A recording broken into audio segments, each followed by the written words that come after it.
सुप्रभात बच्चों, आज हम कक्षा छठी विषय हिंदी वसंत पुस्तक पाठ 4 चांद से थोड़ी सी गप्पे व व्याकरण पाठ 4 शब्द विचार का सार व पर्यायवाची शब्द पढ़ेंगे।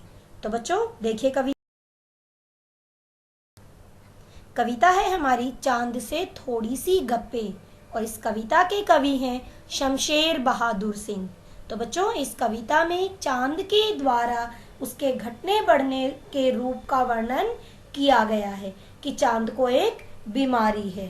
तो इस कविता में एक 10-11 साल की लड़की के रूप में कवि अपनी कल्पना को प्रकट करते हुए अपनी भावनाओं का वर्णन कर रहा है। देखिए कविता में आए कठिन शब्द और उनके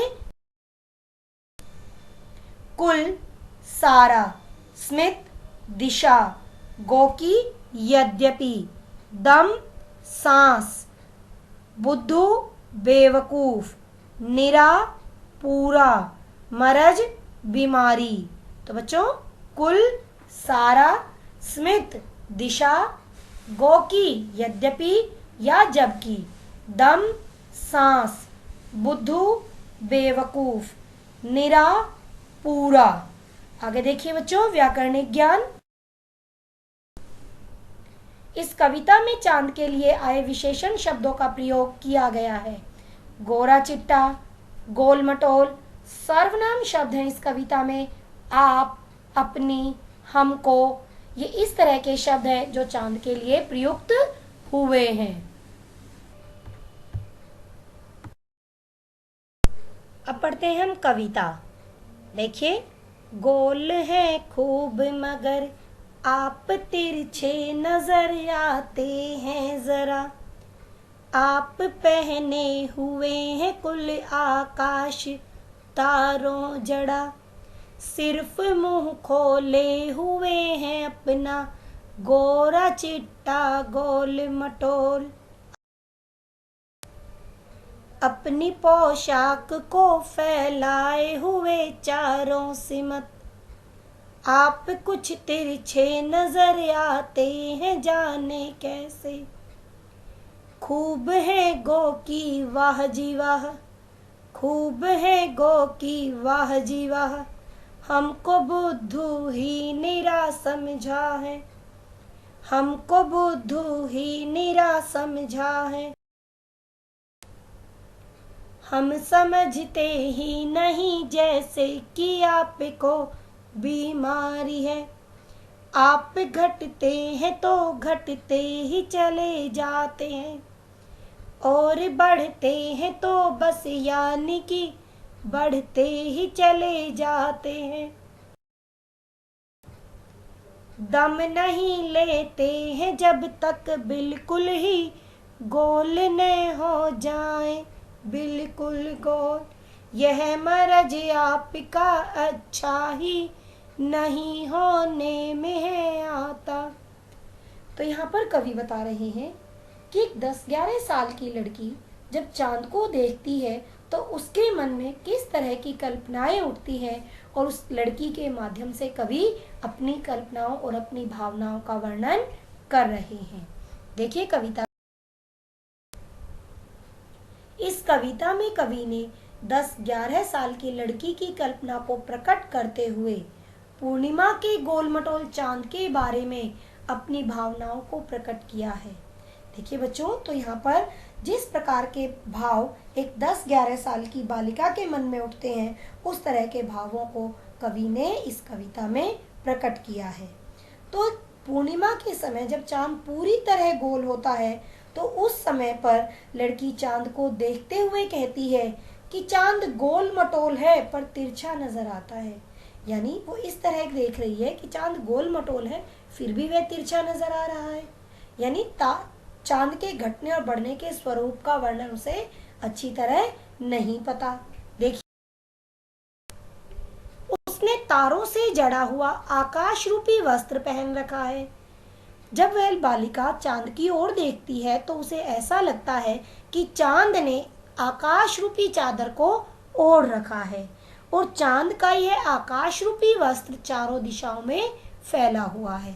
देखिए बच्चों, जब हम नजरें उठाकर ऊपर की ओर आसमान की ओर देखते हैं तो चांद के साथ साथ हमें चारों ओर फैला हुआ आकाश दिखाई देता है।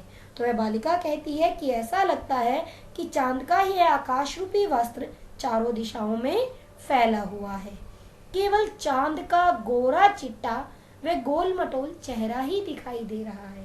तो वह बालिका कहती है कि ऐसा लगता है कि केवल चांद का गोरा चिट्टा और गोल मटोल चेहरा ही दिखाई दे रहा हो। तो लड़की चांद पर व्यंग्य करते हुए कहती है कि तो लड़की चांद पर कटाक्ष व्यंग्य मजाक करते हुए कहती है, चांद को अवश्य ही कोई बीमारी है। तो वह लड़की कह रही है कि चांद को सच में कोई बीमारी लगी है, क्योंकि जब वह घटता है तो घटता चला जाता है और बढ़ता है तो बढ़ता चला जाता है। तो वह बालिका बता रही है कि चांद को घटने और बढ़ने की बीमारी है और वह तब तक बढ़ता है जब तक कि पूरा गोल न हो जाए। तो बच्चों, वह बालिका बता रही है कि वह घटने के स्वरूप में तब तक घटता है जब तक कि वह बिल्कुल पतला नहीं हो जाता और वह तब तक बढ़ता है कि जब तक कि पूरी तरह गोल नहीं हो जाता। उसकी है घटने और बढ़ने की बीमारी ठीक होने में नहीं आती है। बच्चों, तो उसकी ये जो घटने और बढ़ने की बीमारी है यह पूरी तरह से ठीक होने में नहीं आती है। तो बच्चों, आगे देखिए। अब हम पढ़ेंगे हिंदी व्याकरण पाठ 4 शब्द विचार का सार। तो बच्चों, शब्द की परिभाषा। वर्णों के मेल से बनी सार्थक ध्वनि शब्द कहलाती है। सार्थक का अर्थ है बच्चों यहाँ पर जिनके अर्थ होते हैं, सार्थक अर्थ के साथ। तो वह सार्थक ध्वनि जिसका अर्थ हो, यानी वर्णों के मेल से बनी सार्थक ध्वनि को शब्द कहते हैं। जैसे रोशनी, मौसम, आकाश व चांदनी। बच्चों, ये सभी शब्द ऐसे हैं जिनके अर्थ है और अर्थ प्रकट करने वाले शब्द सार्थक होते हैं।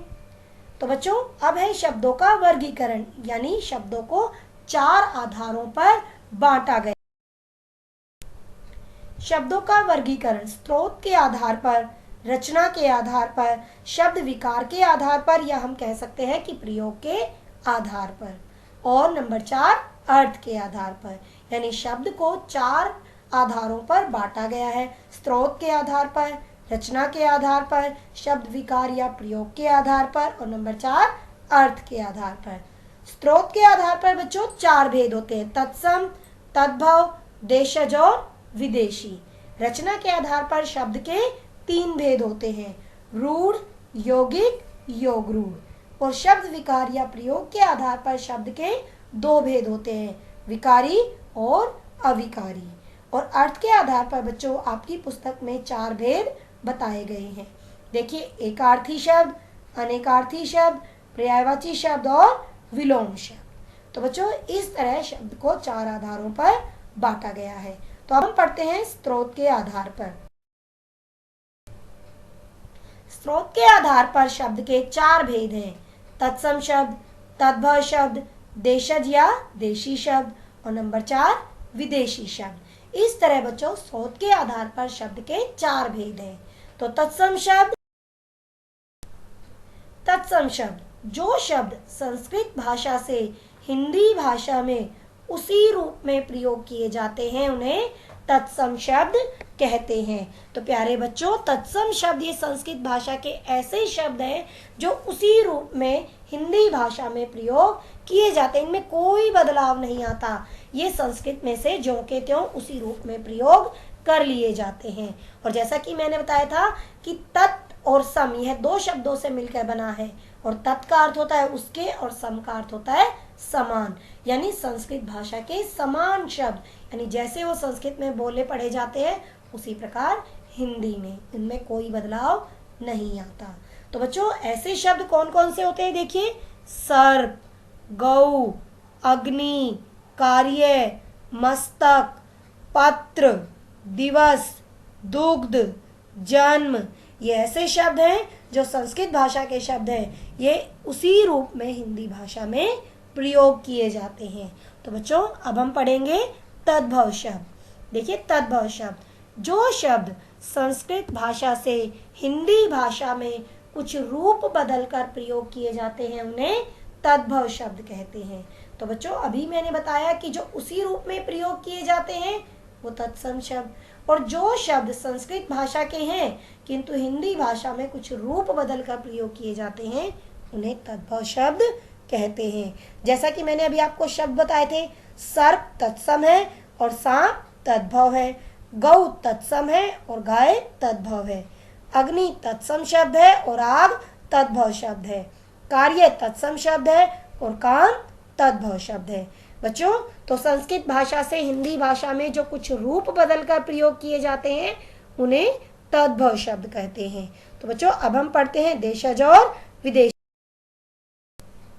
देशज शब्द, जो शब्द हिंदी की बोलियों व आम बोलचाल की भाषा से लिए जाते हैं उन्हें देशज शब्द कहते हैं। तो बच्चों यहाँ बताया गया है कि जो आम बोलचाल की भाषा से देसी भाषा से कहेंगे हम, यानी कुछ ऐसे शब्द होते हैं जिनका प्रयोग हम हिंदी भाषा में भी कर लेते हैं, जैसे लोटा, पगड़ी, खिड़की, थैला, डिबिया, ये ऐसे शब्द हैं जो अपनी बोली से हिंदी भाषा में प्रयोग किए जाते हैं।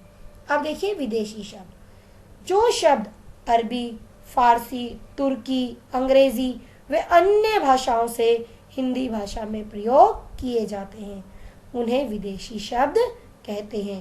तो बच्चों यहाँ पर बताया गया है कि हिंदी भाषा में कई अन्य भाषाओं के शब्द भी प्रयोग किए जाते हैं, तो वही शब्द विदेशी शब्द कहलाते हैं।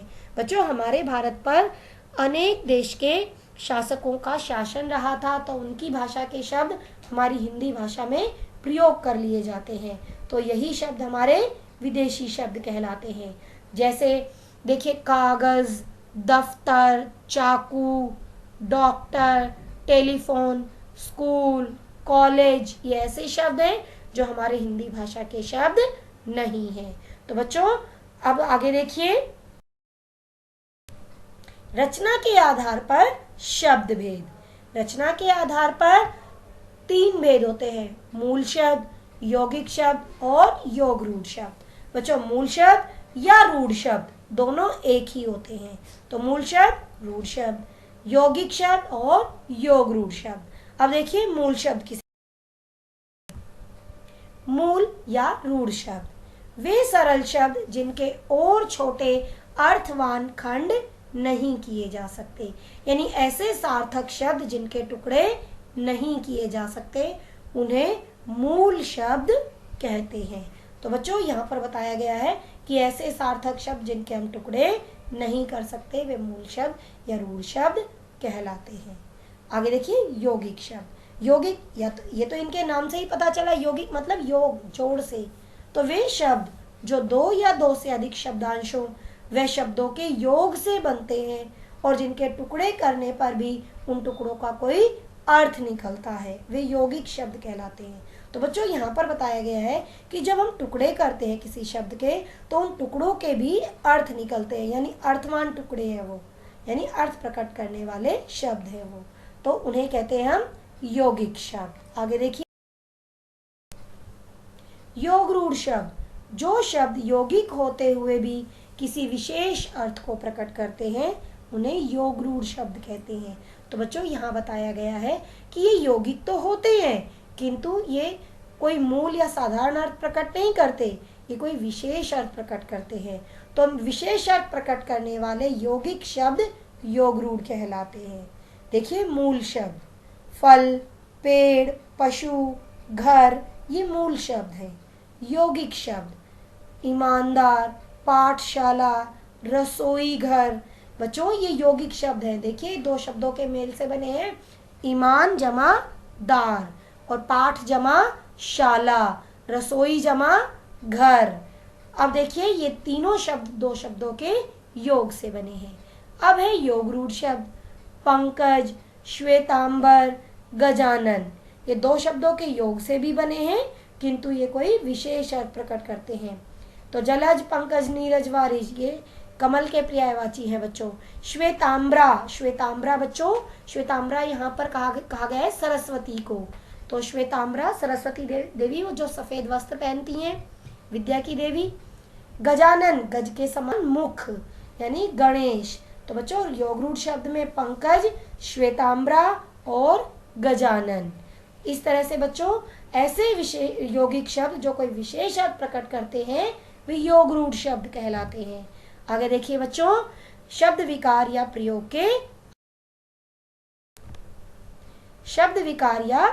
के आधार पर। नंबर 1 विकारी शब्द, नंबर 2 अविकारी शब्द। विकारी यानी जिनमें विकार या बदलाव आ जाता है, अविकारी जिनमें विकार या बदलाव नहीं आता है। तो बच्चों ऐसे शब्द जिनमें लिंग, वचन, कारक और काल के कारण परिवर्तन आ जाता है वे विकारी शब्द कहलाते हैं, और जिन शब्दों में लिंग, वचन, कारक और काल के कारण परिवर्तन नहीं आता उन्हें अविकारी शब्द कहते हैं। तो देखिए परिभाषा। विकारी शब्द, जिन शब्दों में लिंग, वचन, कारक व काल के कारण परिवर्तन आ जाता है उन्हें विकारी शब्द कहते हैं। तो बच्चों ऐसे कौन से शब्द होते हैं? जो संज्ञा शब्द होते हैं, सर्वनाम शब्द होते हैं, विशेषण शब्द होते हैं और क्रिया शब्द। बच्चों ये बदल जाते हैं लिंग, वचन, कारक और काल के कारण, इनमें बदलाव आ जाता है। अविकारी जिनमें कोई विकार या बदलाव नहीं आता है। तो जिन शब्दों में लिंग, वचन, कारक व काल के कारण परिवर्तन नहीं आता है उन्हें अविकारी शब्द कहते हैं। ऐसे कौन से शब्द होते हैं? देखिए, क्रिया विशेषण शब्द, संबंध बोधक शब्द, समुच्चय बोधक शब्द और विस्मयादि बोधक शब्द। तो बच्चों ऐसे शब्द जिनमें लिंग, वचन, कारक और काल के कारण परिवर्तन नहीं आता उन्हें अविकारी शब्द कहते हैं। क्रिया विशेषण शब्द कौन से होते हैं? देखिए, धीरे, कम, ज्यादा, आगे, पीछे, ये होते हैं। संबंध बोधक, संबंध बोधक के आगे, के पीछे, के ऊपर, के नीचे। समुच्चय बोधक तथा, किंतु, परंतु, लेकिन, ये सभी शब्द होते हैं समुच्चय बोधक शब्द। और विस्मयादि बोधक शब्द, हाय, ओह, वाह, छी, शाबाश, इन शब्दों में लिंग, वचन, कारक व काल के कारण कोई परिवर्तन नहीं आता, जबकि जो संज्ञा शब्द होते हैं उनमें परिवर्तन आ जाता है। जैसे संज्ञा शब्द में हम ले सकते हैं बच्चा, सर्वनाम में ले सकते हैं मैं, विशेषण में सुंदर, और क्रिया लिखा, पढ़ा, ये सभी शब्द बदल जाते हैं। तो बच्चों जिन शब्दों में बदलाव आ जाता है वे विकारी शब्द, और जिन शब्दों में बदलाव नहीं आता उन्हें अविकारी शब्द कहते हैं। तो बच्चों इनमें अंतर स्पष्ट किस प्रकार करेंगे? जिन शब्दों में लिंग, वचन, कारक और काल के कारण बदलाव आ जाता है उन्हें विकारी शब्द कहते हैं, और जिन शब्दों में लिंग, वचन और काल, कारक के कारण परिवर्तन नहीं आता उन्हें अविकारी शब्द कहते हैं। तो बच्चों अब हम पढ़ेंगे अर्थ के आधार शब्द भेद। अर्थ के आधार पर 4 भेद हैं: एकार्थी, अनेकार्थी, पर्यायवाची शब्द और विलोम शब्द। बच्चों एकार्थी एक अर्थ प्रकट करने वाले शब्द, अनेकार्थी एक से अधिक अर्थ प्रकट करने वाले शब्द, पर्यायवाची शब्द समान अर्थ प्रकट करने वाले शब्द, और विलोम शब्द एक दूसरे का विपरीत व विलोम अर्थ प्रकट करने वाले शब्द विलोम शब्द कहलाते हैं। आगे देखिए, एकार्थी शब्द, जिन शब्दों का केवल एक ही अर्थ होता है वे एकार्थी शब्द कहलाते हैं, और जिन शब्दों के एक से अधिक अर्थ होते हैं उन्हें अनेकार्थी शब्द कहते हैं। जैसे बच्चों देखिए, दिल्ली, लंदन, इंदिरा, गांधी, सुरेश, रैना, इनका अपना एक ही अर्थ है। और अनेकार्थी शब्द में जैसे तीर का किनारा, बाण, अमृत का अन्न, दूध, गुरु का शिक्षक, भारी, कुल, वंश, सारा, ये अलग अलग अर्थ को प्रकट कर रहे हैं और एक से अधिक अर्थ को प्रकट कर रहे हैं, इसलिए ये अनेकार्थी शब्द कहलाते हैं। देखिए, पर्यायवाची शब्द और विलोम शब्द। पर्यायवाची शब्द समान अर्थ प्रकट करने वाले शब्द पर्यायवाची शब्द कहलाते हैं। देखिए, जैसे आग का अग्नि, अनल और पावक, बादल का जलद, नीरद और वारिद। तो बच्चों समान अर्थ प्रकट करने वाले शब्द पर्यायवाची शब्द कहलाते हैं। विलोम शब्द, एक दूसरे का विपरीत व विलोम अर्थ प्रकट करने वाले शब्द विलोम शब्द कहलाते हैं, यानी एक दूसरे का उल्टा अर्थ। सुख दुख, आगे पीछे, ऊपर नीचे, ये इस तरह के शब्द हैं जो एक दूसरे का विलोम अर्थ प्रकट करते हैं। तो बच्चों ये है एकार्थी, अनेकार्थी, पर्यायवाची और विलोम शब्द, अर्थ के आधार पर शब्द भेद। और बच्चों आज हम पढ़ेंगे पर्यायवाची शब्द। और पर्यायवाची शब्द से पहले हम बात कर लेते हैं गृह कार्य। बच्चों अब हम बात करते हैं गृह कार्य की, जो मैंने आपको पिछले व्याख्यान में गृह कार्य दिया था। तो प्रश्न 1 था शब्द किसे कहते हैं, और प्रश्न 2 स्रोत के आधार पर शब्द के कितने भेद हैं, और प्रश्न 3 निम्नलिखित शब्दों के तद्भव रूप लिखो। सूर्य, अंधकार, स्वर्ण, रात्रि, अग्नि, स्वप्न और दुग्ध। तो बच्चों ये है आपका गृह कार्य, और अब इसके उत्तर को देखते हैं हम। बच्चों अब हम चर्चा करेंगे गृह कार्य में दिए गए प्रश्नों के उत्तर की। देखिए तो पहला प्रश्न था कि शब्द किसे कहते हैं, तो उत्तर है वर्णों के सार्थक मेल को शब्द कहते हैं। वर्णों के सार्थक मेल को शब्द कहते हैं। तो प्रश्न 2 था स्रोत के आधार पर शब्द के कितने भेद हैं। स्रोत के आधार पर शब्द के 4 भेद हैं, तत्सम शब्द, तद्भव शब्द, देशज शब्द व विदेशी शब्द। तो स्रोत के आधार पर शब्द के 4 भेद हैं, तत्सम शब्द, तद्भव शब्द, देशज शब्द व विदेशी शब्द। देखिए अगला प्रश्न था कि तत्सम शब्दों के तद्भव रूप लिखो। तो बच्चों उत्तर देखिए, शब्द था सूर्य तो उसका तद्भव रूप होगा सूरज। वहां शब्द था अंधकार तो उसका तद्भव रूप है अंधेरा। तो देखिए तत्सम शब्द था स्वर्ण यानी सोना, रात्रि रात, अग्नि आग, स्वप्न सपना, दुग्ध दूध। तो बच्चों ये है आपका गृह कार्य और गृह कार्य के प्रश्नों का हल। तो बच्चों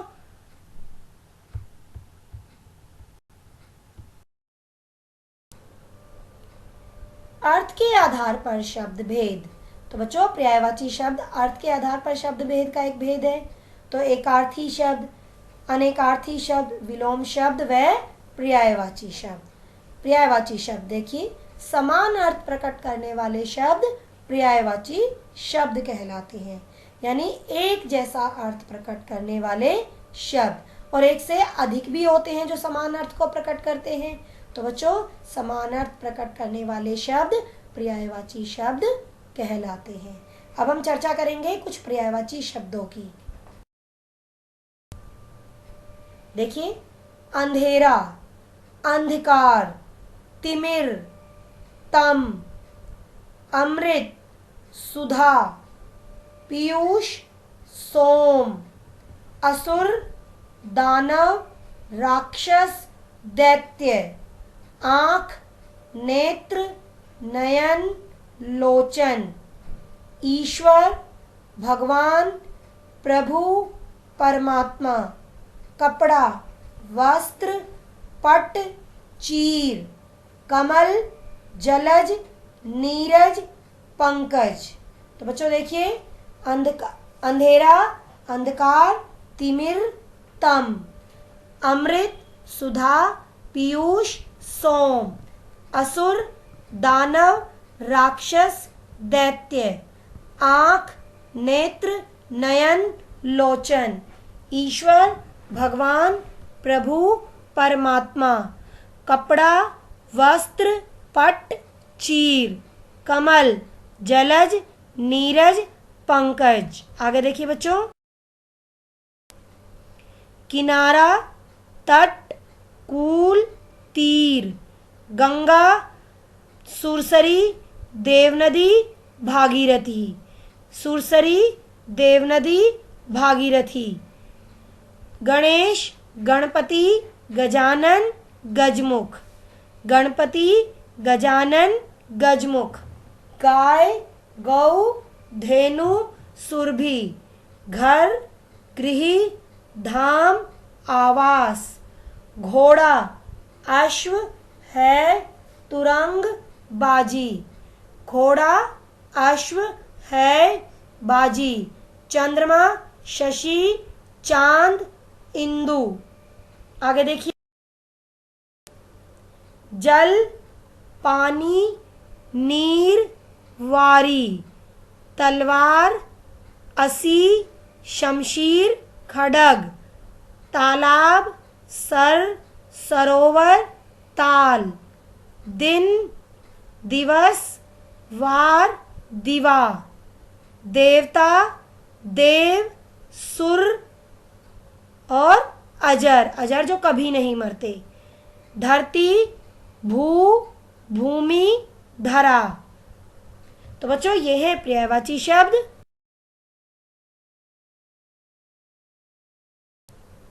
आपका गृह कार्य है पर्यायवाची शब्द याद करो व प्रदत्त कार्य करो। आपको एडक्वाक की साइट पर एक असाइनमेंट मिलेगा, प्रदत्त कार्य मिलेगा आपको उसे अपनी कॉपी में करना है और अगले दिन सुबह 7 बजे तक उसकी फोटो खींचकर मेरी मेल आईडी पर सेंड करनी है।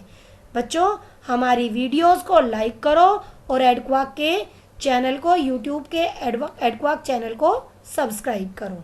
धन्यवाद बच्चों, मिलेंगे अपने अगले लेक्चर में।